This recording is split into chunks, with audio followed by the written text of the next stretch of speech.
ಅವಳನ್ನು ಕಟ್ಟಲಿಕ್ಕೆ ಹೋಗೋ ಫೋರ್ಸಲ್ಲಿ ಅವಳು ಓಡಬೇಕಾದ್ರೆ ಬಳ್ಳಿ ನನಗೆ ಟೈ ಆಗಿ ಉಂಟಲ್ಲ, ಅರ್ಧ ಎಳ್ಕೊಂಡು ಹೋಗಿದ್ದಾಳೆ ನನಗೆ. ಅದನ್ನು ನೋಡಿ ಅವಳನ್ನು ನಾನೇ ಸ್ನಾನ ಮಾಡಿಸ್ಬೇಕಷ್ಟೇ.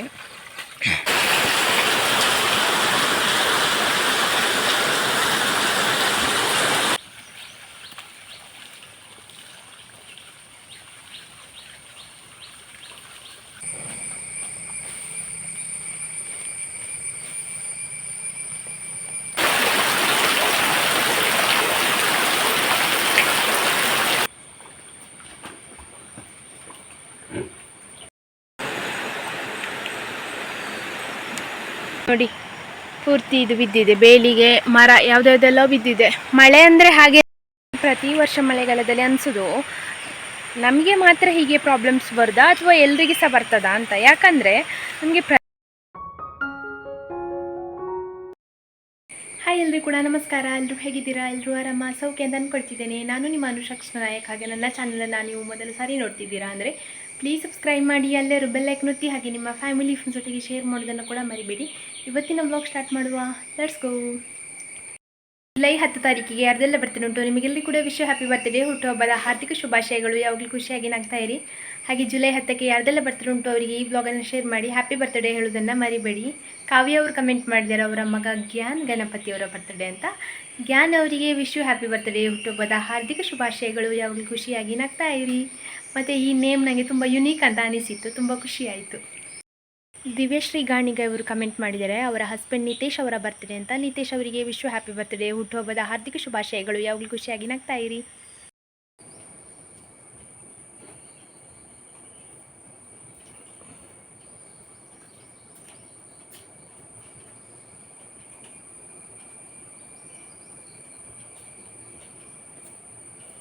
ಪಡಿ ಪಡಿ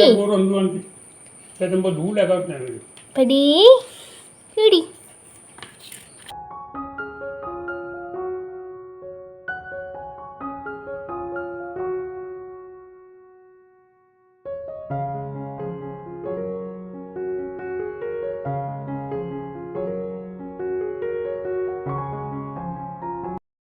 ಸ್ನಾನ ಮಾಡಿಸ್ತಾ ಇದ್ದೇವೆ.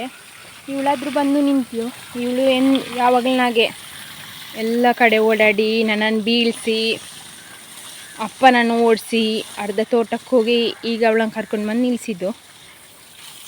ನನಗೆ ಇವತ್ತಿಂದಾಗಿದೆ ಸ್ನಾನ ಮಾಡಿಸೋದೇ ಬೇಡ ಅಂತಾಗಿದೆ. ನಾನಿನ್ನೂ ಸ್ನಾನ ಮಾಡಿಸ್ಲಿಕ್ಕೆ ಕರ್ಕೊಂಡು ಬರೋದಿದ್ರೆ ಇವಳನ್ನು ಮಾತ್ರ, ಅವಳನ್ನು ಆಗಲಿಕ್ಕಿಲ್ಲ ನನ್ನಿಂದ. ಯಾಕಂದ್ರೆ ನನ್ನ ಪ್ರಾಣ ಇಂಪಾರ್ಟೆಂಟ್ ನನಗೆ.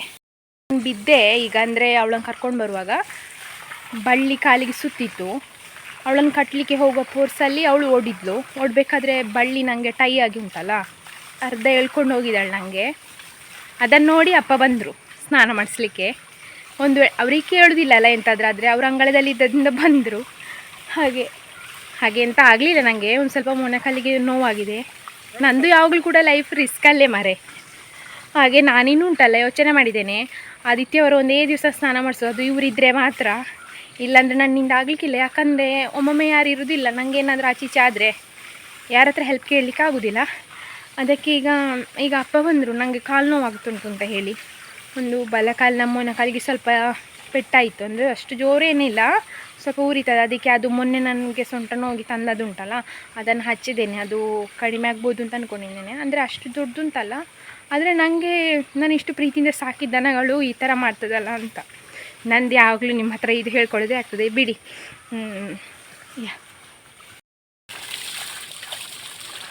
ಅವಳನ್ನು ನಾನೇ ಸ್ನಾನ ಮಾಡಿಸ್ಬೇಕಷ್ಟೇ. ಆಚೆ ಇದ್ದಾಳಲ್ಲ ಅಲ್ಲಿ. ನೀವೀಗ ಹೇಳ್ಬೋದು ಕರೆಂಟ್ ಕಂಬಕ್ಕೆಲ್ಲ ಕಟ್ಟಬೇಡಿ ಅಂತ. ಅವಳು ಸಿಗೋದಿಲ್ಲ ಆ್ಯಕ್ಚುಲಿ ಅಲ್ಲಿ ಸ್ನಾನ ಮಾಡಿಸ್ಲಿಕ್ಕಾಯ್ತಾ. ಮುಂಚೆ ಪುಟ್ಟಕ್ಕ ಅಮ್ಮು ಎಲ್ಲ ಇದ್ರಲ್ಲ, ಅವರೆಲ್ಲ ನೀಟಾಗಿ ಬಂದು ನಿಂತು ಇಲ್ಲಿ ಸ್ನಾನ ಮಾಡಿ ಹೋಗ್ತಿದ್ರು. ಇವರಿಬ್ಬರದ್ದು ಎಷ್ಟು ಉಪಟಾಳ ಅಂತ ಹೇಳಿದರೆ, ಸಿಕ್ಕಿದ್ದ ಇದಕ್ಕೆ ಕಟ್ಟಬೇಕು. ಇವಳ ತೊಂದರೆ ಇಲ್ಲ, ಅಟ್ಲೀಸ್ಟ್ ಇಲ್ಲಿ ಬಂದು ನಿಲ್ತಾಳೆ. ಅವಳು ಇಡೀ ಕಡೆ ಓಡಾಡೋದೆ, ಎಲ್ಲೆಲ್ಲಿ ಕಟ್ಟಲಿಕ್ಕೆ ಆಗ್ತದೆ ಅಲ್ಲಿ ಕಟ್ಟೋದು, ಸ್ನಾನ ಮಾಡಿಸ್ಬೇಕಷ್ಟೆ. ಹಾಗೆ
ಇಬ್ಬರು ನೋಡಿ ಇಲ್ಲಿ ಮಲಗಿದ್ದಾರೆ ನನ್ನ ಸ್ಕೂಟಿಯಲ್ಲಿ. ಮಳೆ ಜೋರು ಬಂದು ನಿಂತಿತ್ತು, 2 ಸಲ ಮಳೆ ಬಂತು. ಈಗ ಸ್ವಲ್ಪ ಬಿಟ್ಟಿದೆ, ನಾನು ಹುಲ್ಲಿಗೆ ಹೊರಟದ್ದು.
ಅಂತ ಕರ್ಕೊಂಡು ಬಂದೆ. ಜೋರು ಮಳೆ, ಇವರಿಬ್ರು ನೋಡಿ ಇನ್ನೂ ಮೇಯ್ತಾರೆ ಅಂತ ಇದ್ರು.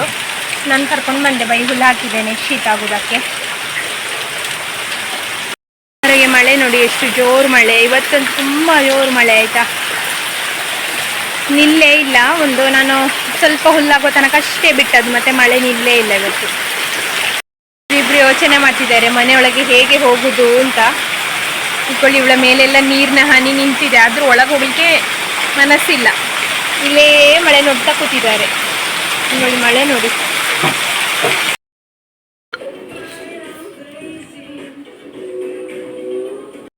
ಗಂಟೆ ಆಯಿತು, ಹಾಗೆ ಚಹಾ ಎಲ್ಲ ರೆಡಿ ಮಾಡಿದ್ದೇನೆ. ಇವರೆಲ್ಲ ತಿಂತಾ ಇದ್ದಾರೆ ನೋಡಿ. ಅಪ್ಪ ಬರಬೇಕಷ್ಟೇ, ಅವರು ಹೊರಗಡೆ ಅಂತ ಕೆಲಸ ಮಾಡ್ತಾ ಇದ್ದಾರೆ. ಹೂವಿನ ಗಿಡದಲ್ಲಿ ಬಳ್ಳಿ ಇರೋದೆಲ್ಲ ಕಟ್ ಮಾಡ್ತಾ ಇದ್ದಾರೆ.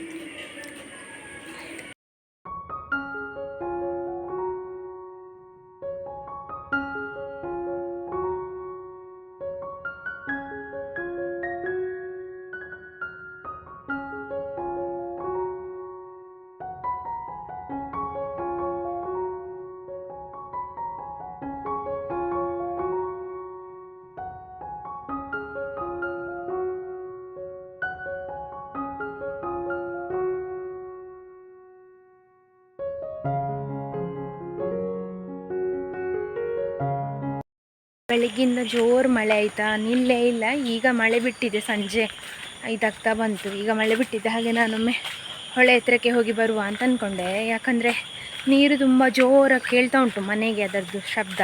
ಅದಕ್ಕೆ ನೋಡಿ ಬರುವ ಎಷ್ಟು ಬಂದಿದೆ ಅಂತ ಒಂದು ಕ್ಯೂರಿಯಾಸಿಟಿ ನನಗೆ. ಹಾಗೆ ನಿಮಗೆ ಹೊಳೆ ನೋಡಿದಾಗ ಆಗ್ತದಲ್ಲ ಅಂತ. ಮತ್ತು ನಂಗೆ ಸುಮಾರು ಜನ ಹೇಳಿದ್ರಿ ಈ ನೀರನ್ನು ಅಲ್ಲಿಗೆ ಕಳಿಸಿ, ಇಲ್ಲಿಗೆ ಕಳಿಸಿ, ಬೆಂಗಳೂರಿಗೆ ಕಳಿಸಿ ಅಂತ. ಹಾಗೆ ಫೋನಲ್ಲಿ ಇಲ್ಲ ಕಮೆಂಟಲ್ಲಿ ಕಳಿಸಿದರೆ ನಾನು ಬಾಟ್ಲಿ ಕಳಿಸ್ತಿದ್ದೆ. ಆಗೋದಿಲ್ಲ ಅಲ್ಲ, ಹಾಗೆ ಕಳಿಸ್ಲಿಕ್ಕೆ ಹೇಗೆ ಸಾಧ್ಯ ನಾನು.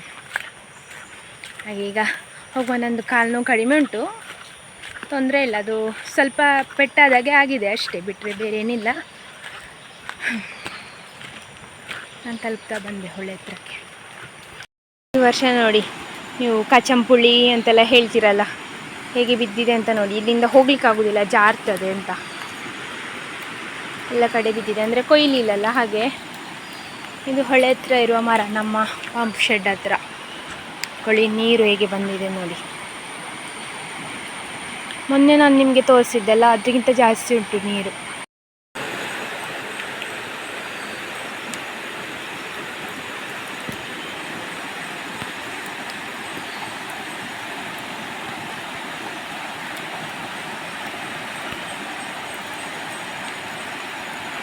ಗೌರಿ ಎಲ್ಲ ಬಂದು ನಿಲ್ತಿದ್ರಲ್ಲ, ಅದು ಇದೇ ಪ್ಲೇಸಲ್ಲಿ. ಈಗ ನೋಡಿ ಇಲ್ಲಿ ನಿಂತರೆ ಸೀದಾ ಹೋಗ್ಬೋದು, ಅಷ್ಟು ನೀರುಂಟು ನೋಡಿ.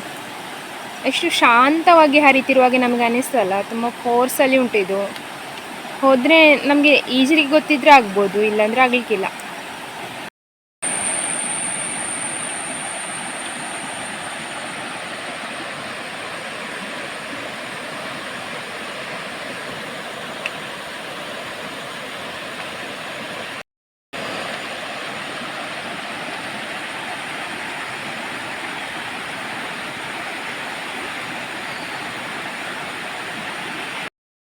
ಇದು ನಮ್ಮ ಬೇಲಿ ಆಯಿತಾ, ಇಲ್ಲಿ ಕರೆಂಟ್ ಕಂಬ ಕಾಣ್ತುಂಟು ನೋಡಿ. ಕರೆಂಟ್ ಇದರ ಮೇಲೆ ಬಿದ್ದಿದೆ. ಇವತ್ತು ಕರೆಂಟ್ ಬಿಡ್ಲಿಕ್ಕೆ ಆಗಲಿಕ್ಕಿಲ್ಲ, ನಾಳೆ ಇದರದ್ದು ಕೆಲಸ ಉಂಟು ನನಗೆ. ನೋಡಿ ಪೂರ್ತಿ ಇದು ಬಿದ್ದಿದೆ, ಬೇಲಿಗೆ ಮರ ಯಾವುದ್ಯಾವುದೆಲ್ಲ ಬಿದ್ದಿದೆ. ಮಳೆ ಅಂದರೆ ಹಾಗೇನೆ ಆಯಿತಾ, ಎಲ್ಲ ಸಹ ಬೀಳಿಸ್ತದೆ. ಈಗ ಯಾವ ಮರ ಬಿದ್ದದ್ದು ಅಂತ ಗೊತ್ತಿಲ್ಲ, ಬಹುಶಃ ಅಲ್ಲಿರುವ ಮರ ಯಾವುದೋ ಒಂದು ಗೆಲ್ಲು ಬಿದ್ದು ಅದು ಈಚೆಗೆ ಬಿದ್ದದ್ದ ಅಂತ ಗೊತ್ತಿಲ್ಲ. ಅಲ್ಲಿ ಸಹ ನೋಡಿ ನಮ್ಮ ತೋಟದ ಬದಿಯಿಂದ ನೀರು ಪಾಸ್ ಆಗೋದು. ಪ್ರತಿ ವರ್ಷ ಮಳೆಗಾಲದಲ್ಲಿ ಅನಿಸೋದು ನಮಗೆ ಮಾತ್ರ ಹೀಗೆ ಪ್ರಾಬ್ಲಮ್ಸ್ ಬರ್ದಾ ಅಥವಾ ಎಲ್ರಿಗೂ ಸಹ ಬರ್ತದಾ ಅಂತ. ಯಾಕಂದರೆ ನಮಗೆ ಪ್ರತಿ ಸಲ ಬೇಲಿಯಲ್ಲಿ ಇಲ್ಲಾದರೆ ತೋಟಕ್ಕೆ ಮರ ಬಿದ್ದೇ ಬೀಳ್ತದೆ ಆಯಿತಾ. ಅದನ್ನು ತೆಗೆದು ರಿಪೇರಿ ಮಾಡಿ ಆಗೋಷ್ಟರಲ್ಲಿ ಇನ್ನೊಂದು ಬೀಳ್ತದೆ. ಅಂದರೆ ಕಂಟಿನ್ಯೂಸ್ ಹೀಗೆ ಆಗ್ತಾನೆ ಇರ್ತದೆ ವರ್ಷವೂ ಕೂಡ. ನನಗೆ ನೀವು ಹೇಳ್ಬೋದು ಅದು ಮರ ಬೇಲಿ ಸುತ್ತ ಇರೋದೆಲ್ಲ ಕಳಿಸಿ ಅಂತ. ನಮ್ಮಲ್ಲಿ ನಾವು ರಿಸರ್ವ್ ಫಾರೆಸ್ಟಲ್ಲಿ ಇರೋದಾಯಿತಾ, ಇಲ್ಲಿ ಒಂದು ಮರ ಸಹ ನಾವು ಕಡಿಲಿಕ್ಕಿಲ್ಲ. ಅದಾಗಿ ಬಿದ್ದರೆ ಮಾತ್ರ ಅದನ್ನು ರಿಮೂವ್ ಮಾಡ್ಬೋದು, ಬಿಟ್ಟರೆ ನಮಗೆ ಹಾಗೆ ತಗೊಳ್ಳಿಕ್ಕಿಲ್ಲ. ನಮ್ಮ ಜಾಗದಲ್ಲಿ ಇದ್ರೂ ಸಹ ಅದನ್ನು ತೆಗಿಸ್ಬೇಕು ಅಂತಾದರೆ ನಾವು ಪರ್ಮಿಷನ್ ತೊಗೊಳ್ಬೇಕು ಫಾರೆಸ್ಟ್ ಡಿಪಾರ್ಟ್ಮೆಂಟಿಂದ ಎಲ್ಲ. ಹಾಗಾಗಿ ಅಂದರೆ ಈಗ ಅದು ತನ್ನಷ್ಟಕ್ಕೆ ಬೀಳ್ತದಲ್ಲ, ಆದರೆ ಮಾತ್ರ ಅದನ್ನು ನಾವು ತೆಗಿಬೋದು. ಅದು ಒಂದು ವೇಳೆ ಸತ್ತು ಅದು ನಮ್ಮ ತೋಟಕ್ಕೆ ಬಿದ್ದರೆ ಆಮೇಲೆ ನಾವು ತೆಗಿಬೋದು. ಇಲ್ಲ ಅಂತ ಹೇಳಿದರೆ ಜೀವಂತ ಮರ ನಾವು ತೆಗೆಯುವ ಹಾಗಿಲ್ಲ. ಹಾಗಾಗಿ ನನಗೆ ಪ್ರತಿ ವರ್ಷ ಈ ಮಳೆಗಾಲ ಅಂದ್ರಲ್ಲಿ ತೋಟಕ್ಕೆ ಮರ ಬೀಳುವುದರದೇ ಚಿಂತೆ ಆಯಿತಾ. ಈ ವರ್ಷ ನೋಡಿ, ಮೊನ್ನೆ ಅಕ್ಕನವರು ಬಂದಿದ್ದಾಗ ನಾವು ತೆಗೆದೇವಲ್ಲ, ಈಗ ಮತ್ತೆ ಇಲ್ಲಿ ಒಂದು ಬಿದ್ದಿದೆ. ಅದಕ್ಕಿಂತ ಮುಂಚೆ ಇಲ್ಲಿ ಹೆಬ್ಬಲಸಿದೆಲ್ಲ ಬಿದ್ದಿತ್ತು, ಅದು ಸಹ ತೆಗೆದಾಯಿತು. ಈಗ ಇನ್ನೊಂದು ಬಿದ್ದಿದೆ. ಹಾಗೆ ಕಾಡಲ್ಲಿದ್ದರೆ ನೋಡಲಿಕ್ಕೆ ನಮಗೆ ವಿಡಿಯೋದಲ್ಲೆಲ್ಲ ಚಂದ, ಪರಿಸರ ನೇಚರ್ ಚಂದ ಅಂತ. ಯಾವಾಗ ನೀರು ಜಾಸ್ತಿ ಬರ್ತದೆ, ಯಾವಾಗ ಮರ ಬೀಳ್ತದೆ, ಯಾವಾಗ ಗಾಳಿ ಬರ್ತದೆ, ಯಾವಾಗ ಅಡಿಕೆ ಮರ ಬೀಳ್ತದೆ ಅಂತ ಹೇಳಲಿಕ್ಕೆ ಆಗೋದಿಲ್ಲ. ನೋಡುವವರಿಗೆ ಚಂದ ದೂರದಿಂದ, ಇಲ್ಲಿ ಅನುಭವಿಸೋವರಿಗೆ ಮಾತ್ರ ಅದರದ್ದು ಕಷ್ಟ ಗೊತ್ತು. ಹಾಗಂತ ಹೇಳಿ ಕಷ್ಟ ಅಂತೇಳಿ ನಾವು ಹಿಂದೆ ಸರಿಯೋದು ಅಂತಲ್ಲ, ಇಲ್ಲಿದು ರಿಯಾಲಿಟಿಯನ್ನು ನಾನು ನಿಮಗೆ ಹೇಳೋದು ಅಷ್ಟೇ. ಹಾಗೆಯೇ